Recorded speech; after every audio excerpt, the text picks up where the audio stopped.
Welcome to the channel.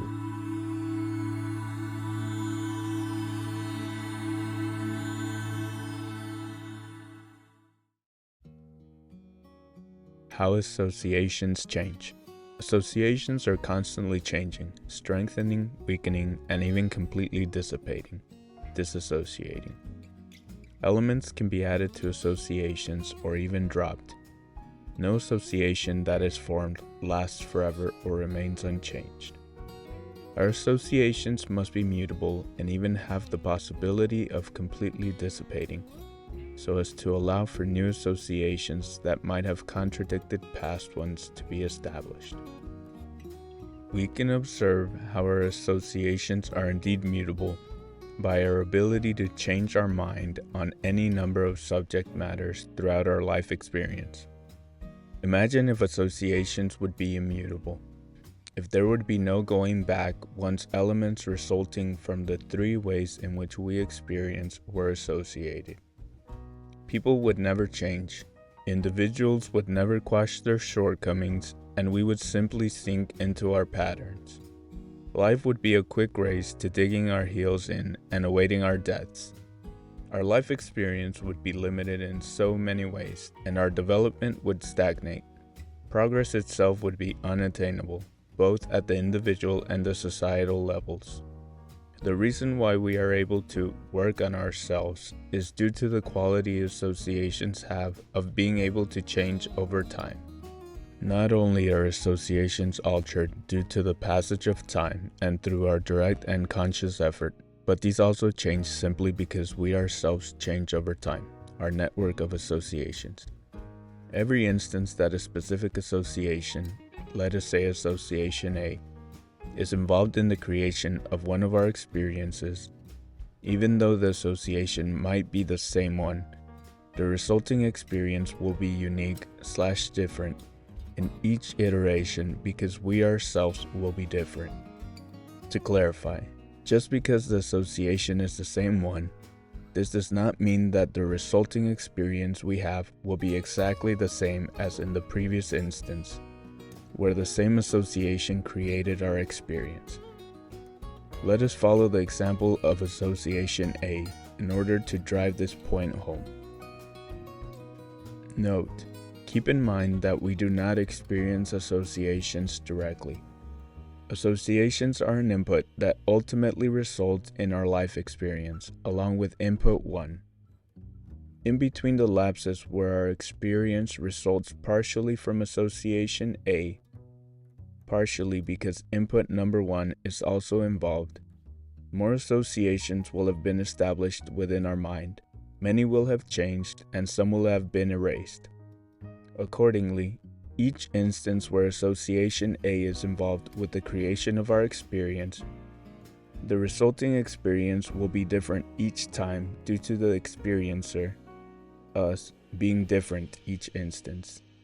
Additionally, due to this phenomenon, each time the association A is involved in the creation of our experience, the experience that results will update association A to more accurately reflect the new experiencer, us. Associations update based on our life experience, which serves as feedback. Let's say we are 5 years old and we absolutely love vanilla ice cream. Every week, our parent takes us to the closest ice cream shop where they buy us our favorite treat. However, after some time, we start noticing that we are not as excited when it comes time for our weekly visit to the ice cream shop. We no longer get the extreme satisfaction we used to when eating ice cream. This change in our preference took place over an extended period of time, but there came a point where it became undeniably apparent. Turns out that as we were getting older, we were losing our sweet tooth and were taking a liking to more nutritious foods, new associations.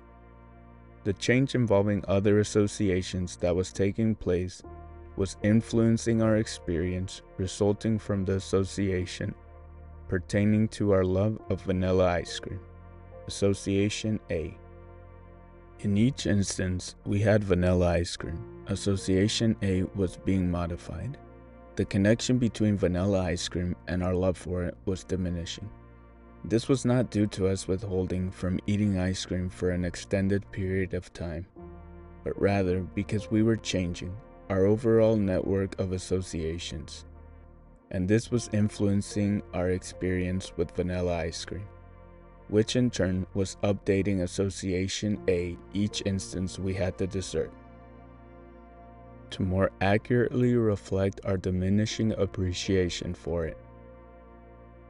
Note, just as associations themselves can change and degrade, so can the process itself that creates our experience via associations, input number 2, and input number 1. If situations we encounter in our life experience no longer trigger correctly and are unable to bring about the corresponding elements that comprise associations representing our past experience, then essentially we become disassociated and can no longer relate to the world and our surroundings.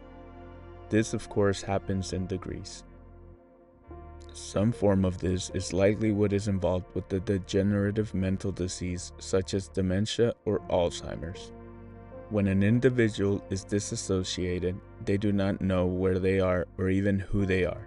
The concept of identity is in fact part of associations.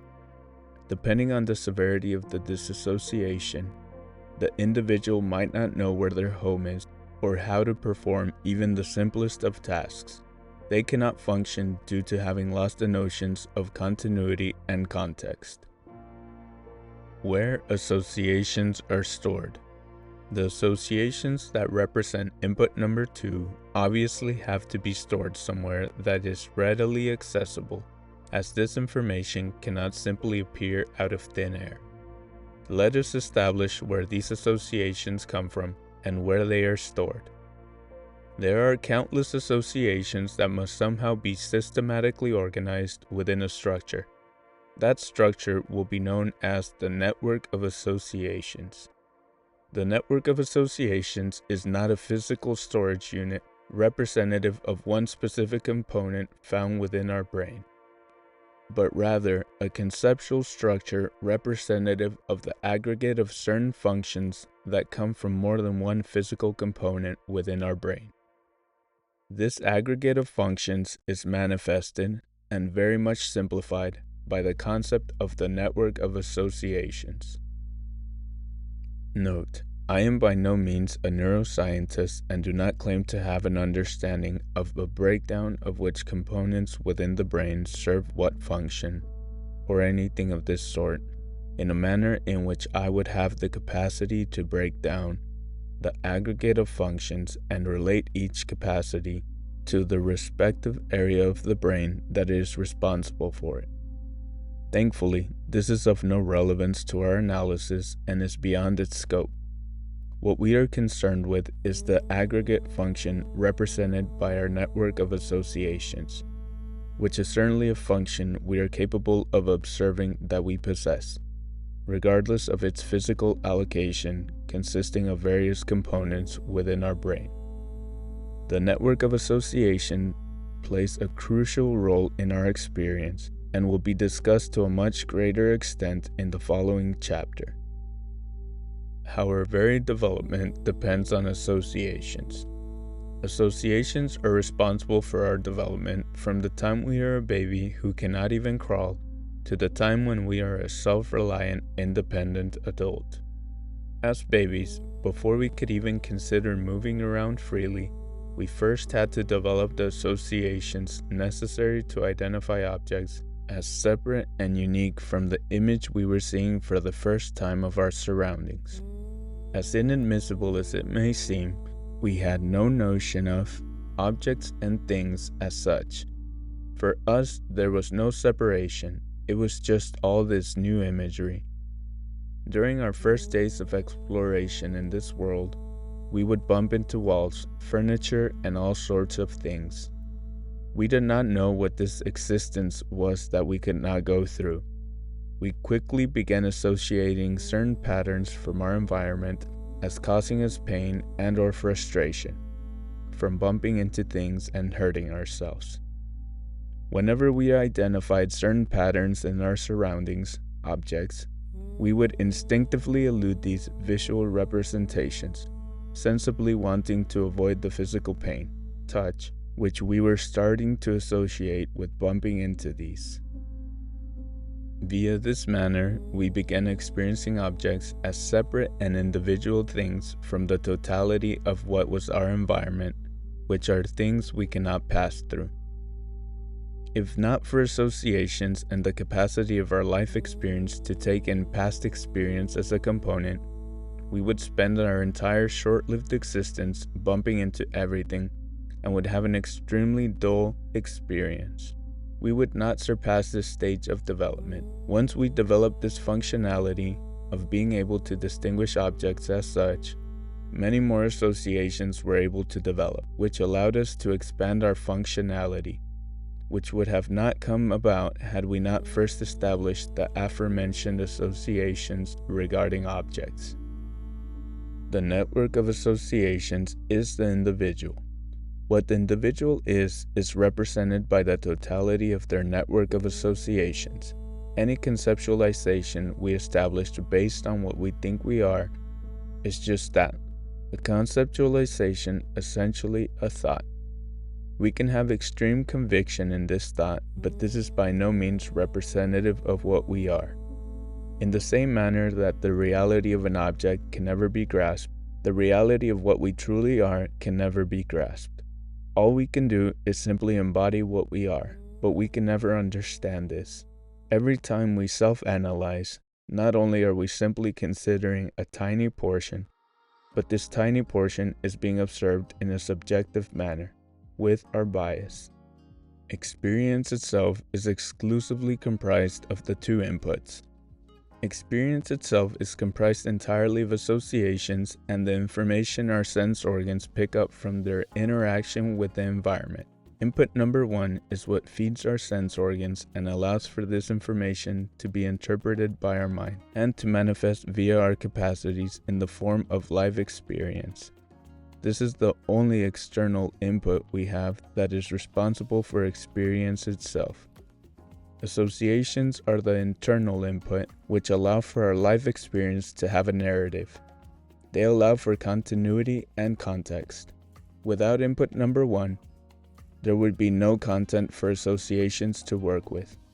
Without associations, continuity and context would not be possible, and thus experience itself would not be possible.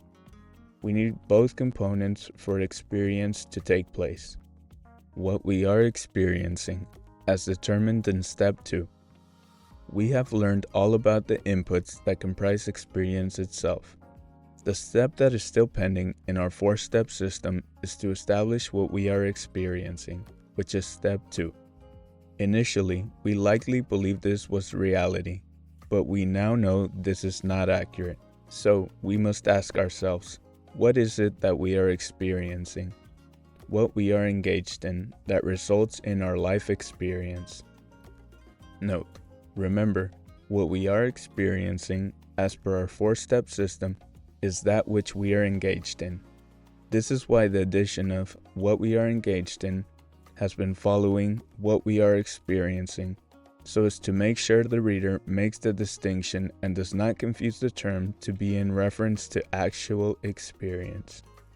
What is curious about our situation is that what we are experiencing, what we are engaged in, is actually the process by which our experience is created.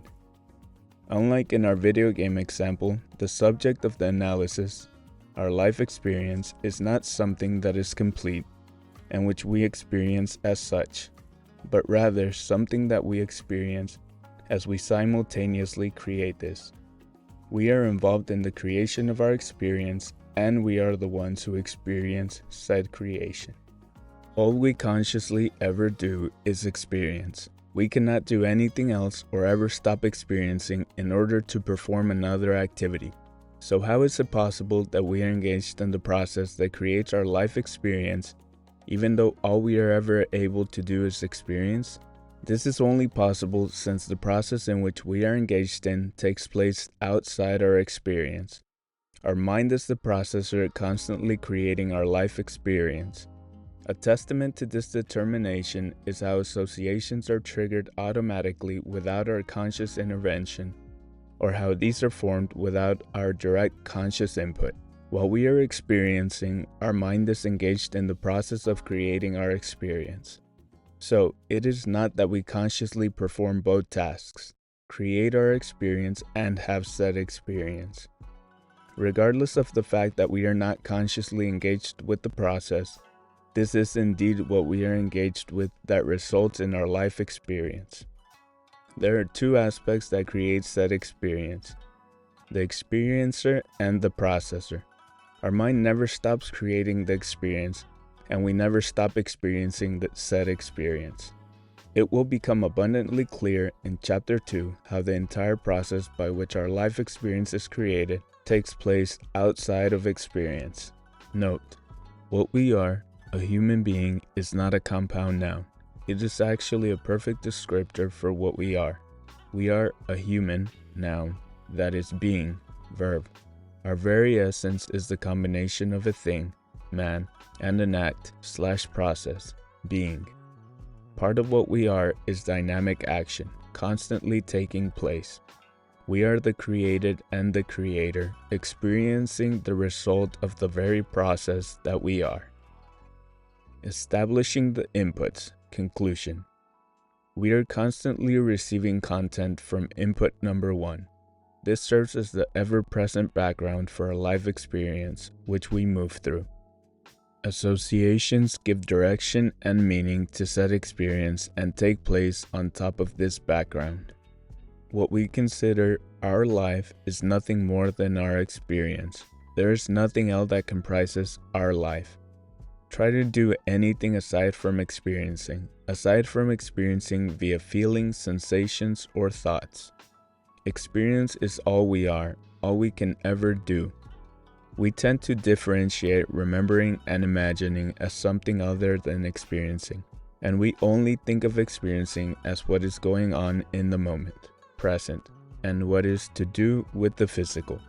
But this is not the case at all. Experience encompasses everything pertaining to us, regardless of how we categorize this in accordance with our conceptualization of time: past, present, future.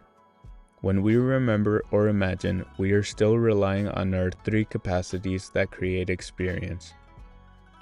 And these experiences have the same consequential effect upon our network of associations. We will expand more on how imagination and remembering are part of the flow of our life experience in Chapter 2. There is nothing outside of experience that affects the themes of our life experience. Remember, we experience suffering and dissatisfaction. We are not physically in them. Thus, what we are concerned with is experience. Chapter Conclusion. We tend to believe that the physical happenings and our surroundings are entirely responsible for the creation of our life experience. Due to this underlying belief, all that is left for us is the role of the victim. However, as we can now understand, the physical, the exterior, does indeed play a role in the creation of our life experience, but this, however, is limited only to input number 1. The information our sense organs pick up from their interactions with the environment. Everything else is a result of the interior input, associations. By understanding associations, we can take control of our life experience and create as we please. We must not lose sight of the purpose for this analysis, otherwise it is all meaningless chatter. When one cannot connect with the purpose of what one is trying to learn, there can be no true transference of knowledge, understanding, only a memorization of disconnected facts. Memorization is not the goal here. Chapter 2 will cover the process by which experience itself is created. Once we understand this process, as well as the inputs that result in the creation of experience itself, we will be able to devise the manner in which to consciously affect the inputs and ultimately have a meaningful effect for the better upon our life experience. Remember, this is the purpose of the 4-step system, which comprises chapters 1 and 2. First, we gain the understanding, and then we apply said understanding. Takeaways. Input number 1 is the information our sense organs pick up from their interaction with the environment. Input number 2 is the associations. In order to meaningfully affect our life experience, we must alter the inputs that ultimately result in said life experience. We must familiarize ourselves with not only the inputs by which our life experience takes place, but also the process involved in the creation of experience itself, so that we may know in which manner we need to alter the inputs in order to obtain the results we desire.